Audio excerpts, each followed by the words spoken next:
और मैं हूं आपके साथ कंचन। इंदौर के बाणगंगा थाना क्षेत्र में फिर एक दहेज प्रताड़ना का मामला सामने आया है, जहां महिला की शिकायत पर पुलिस ने पति, सास ससुर और 2 ननंद के खिलाफ मामला दर्ज किया है। ससुराल जन उसे उसके पिता की जमीन नाम करने के लिए प्रताड़ित कर रहे थे। मामला इंदौर के बाणगंगा थाना क्षेत्र के भवानी नगर का है। यहाँ की रहने वाली बुलबुल नामक महिला ने थाने पहुंचकर शिकायत दर्ज कराई कि उसका निकाह वर्ष 2020 में इमरान के साथ हुआ था।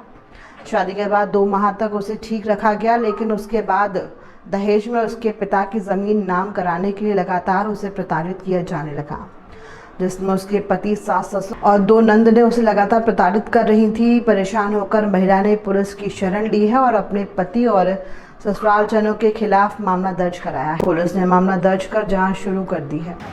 थाना बाणगंगा क्षेत्र की रहने वाली महिला है, जिसके द्वारा कल अपने पिताजी से थाना आकर बताया कि उसकी शादी 2020 में देवास में हुई थी और दोनों मोमेडियन हैं।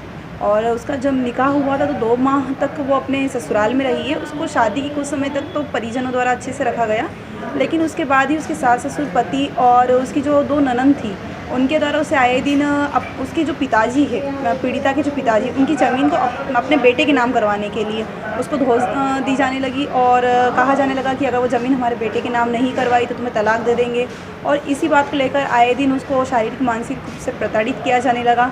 जिसके बाद जब बालिका ने अपना सारी घटना बताई तो उसके बाद उन्होंने बताया कि हमने सुलह वार्ता के भी कई प्रयास किए, कई बार उन लोगों को बुलाकर समझाने की कोशिश की है कि घर परिवार बस जाए। 2.5 साल से वो यही प्रयास कर रहे थे, लेकिन अब जब उसे जानकारी मिली कि उसके पति ने शायद कहीं और शादी कर ली है, उसके एविडेंस उसके पास नहीं है, पर उसका मानना है कि 2.5 साल हो गए हैं और पति अब मुझे रखना ही नहीं चाहता। उनके द्वारा मुझे स्पष्ट मना कर दिया गया है कि हम तुझे नहीं रखेंगे।